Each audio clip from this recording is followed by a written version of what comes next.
Shalom, selamat pagi. Kembali kita bertemu dalam persekutuan doa pagi hari Sabtu 15 Agustus tahun 2020. Senang rasanya kembali saya bisa bertugas untuk menyampaikan firman Tuhan. Kemarin saya sempat di PPK dan pagi hari ini saya bersyukur dapat menyaksikan cinta kasih Tuhan di persekutuan doa pagi yang biasa kita jalani. Walaupun ibadah masih bersifat online, tapi sekiranya apa yang saya sampaikan hari ini dapat menjadi berkat bagi Bapak, Ibu, dan saudara sekalian. Sebelum kita mendengarkan firman Tuhan, kita akan masuk ke dalam doa. Mari kita berdoa. Tuhan Yesus Allah yang baik, terima kasih untuk segala kasih anugerah yang telah Engkau beri limpahkan kepada kami. Terima kasih untuk berkat penyertaan yang telah Engkau berikan pada hari ini. Terima kasih untuk segala kecukupan yang telah Engkau berikan pada keluarga kami masing-masing. Dan pada saat ini Tuhan, kami akan mendengarkan sebagian dari firman-Mu.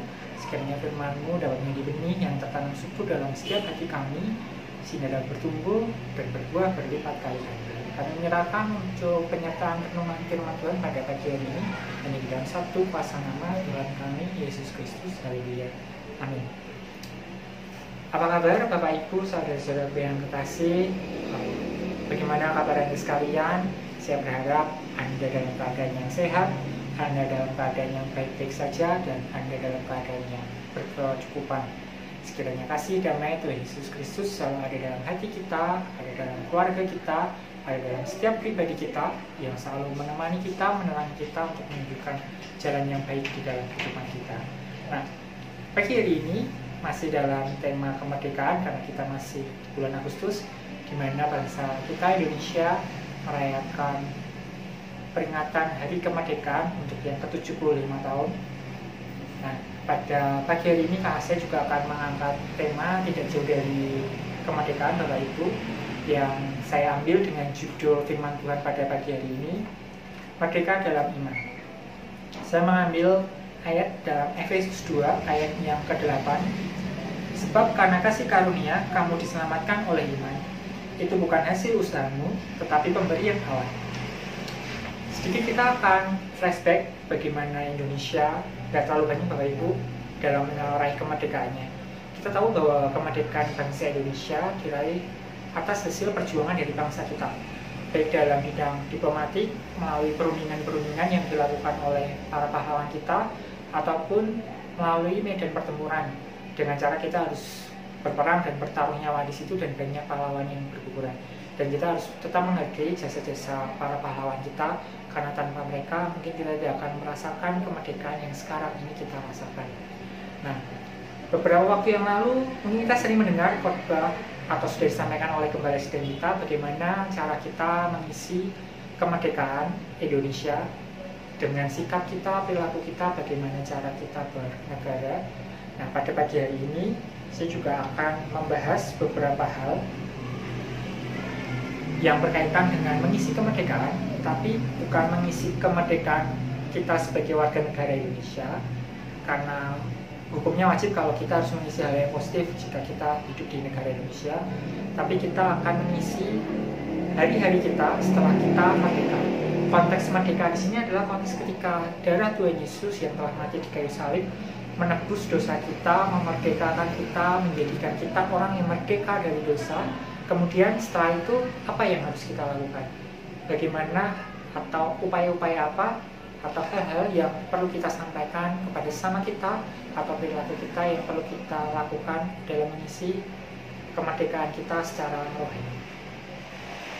Bapak Ibu, dalam mengisi kemerdekaan yang telah kita terima dari Tuhan Yesus Kristus, di mana kita merdeka atas dosa-dosa kita, dan darah kita telah ditebus oleh Tuhan Yesus di kayu salib. Dengan mendengarkan firman Tuhan setiap hari, kita dapat mengisi hari-hari yang dapat kita lalui. Itu adalah cara pertama, adalah kita mengisi kemerdekaan kita di dalam Tuhan Yesus. Dengan mendengarkan firman Tuhan setiap hari, secara tidak langsung kita akan menerima kebenaran Tuhan, dan itu akan terpatri dalam hati kita, dalam jiwa kita, dalam pikiran kita, sehingga kita mengetahui arah kebenaran yang sesungguhnya di dalam Tuhan. Sehingga kita bisa mengerti akan pikiran Tuhan, akan rencana Tuhan dalam hidup kita maupun isi hati Tuhan, sehingga kita mengerti jalan-jalannya, sehingga kita tidak akan menyimak kanan maupun ke kiri, tapi kita dapat berjalan di jalan yang telah disediakan bagi kehidupan kita. Nah, dengan kita mengerti kebenaran itu seperti rambu-rambu ya Bapak Ibu. Kalau Bapak Ibu bisa lihat di sepanjang jalan pasti akan terpasang rambu-rambu yang mengarahkan tidak boleh ke kanan, itu satu jalur, tidak boleh ke kiri, dan juga ada rambu lalu lintas yang harus dipatuhi.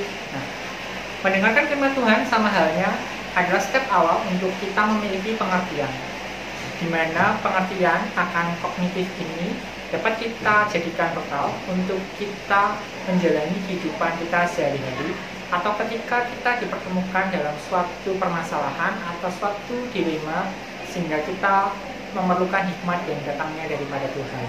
Nah, ibarat benih, firman Tuhan ini ibaratkan benih yang ditaburkan Tuhan Yesus di dalam diri kita, di mana Tuhan Yesus memiliki harapan ke diri kita bahwa benih ini nantinya akan tumbuh. Jika Bapak Ibu tahu, atau ketika kita SD, kita mendapat pelajaran IPA dengan kita menanam biji kacang hijau ya Bapak Ibu, dengan medianya biasanya yang paling sederhana adalah media kapas, di mana kapas kita basahi, kemudian kita taruh kacang hijau di atasnya, kemudian pagi mendapatkan sinar matahari. Lama-kelamaan dari sebuah biji ini akan muncul terlebih dahulu adalah akar. Akar akan keluar terlebih dahulu, kemudian akan memecah dari biji kacang hijau ini. Kemudian ketika akar sudah mendapatkan sumber air, kemudian akan mulai tumbuh tunas, dan kemudian dia akan tumbuh untuk menjadi pohon kacang hijau yang lebih dewasa. Nah, Bapak Ibu sekalian yang saya kasih di dalam Tuhan Yesus Kristus, ketika kita diproses, memang awalnya itu tidak enak. Untuk sekedar kita belajar mengerti akan jalannya Tuhan, itu bukan sesuatu hal yang mudah. Terkadang kita terjebak akan kesulitan, akan rutinitas kita, saya nggak punya waktu, saya harus bangun pagi, saya harus bekerja, ini, itu, dan lain sebagainya. Dan pada saat kita sudah memiliki kebiasaan untuk merenungkan firman Tuhan di pagi maupun di sore hari, lama-kelamaan kita juga akan terjebak dalam rutinitas. Kok gini-gini aja ya, kok seakan saya nggak bertumbuh. Banyak permasalahan yang kita akan hadapi.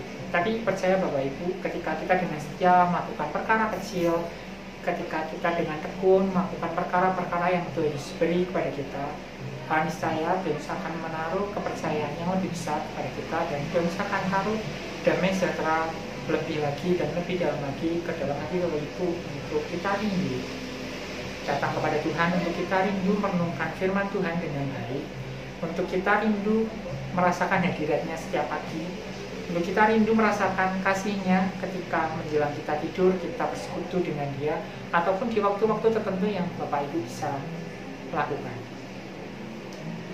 Nah, jika keselamatan tadi yang sudah saya sampaikan, ketika bangsa kita Indonesia merdeka, itu bukan pemberian dari penjajah, tapi kita rebut dengan penuh perjuangan.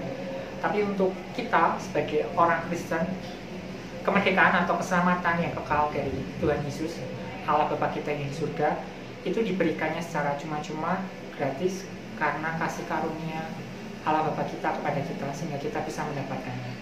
Nah, untuk itu mari kita jaga pemberian keselamatan yang sudah dikaruniakan melalui Tuhan Yesus Kristus kepada kita dengan sebaik mungkin, dengan menjadikan Tuhan Yesus Allah di hidup kita, dengan mendengarkan setiap firman-Nya setiap pagi untuk kita jadikan pedoman dalam kehidupan kita.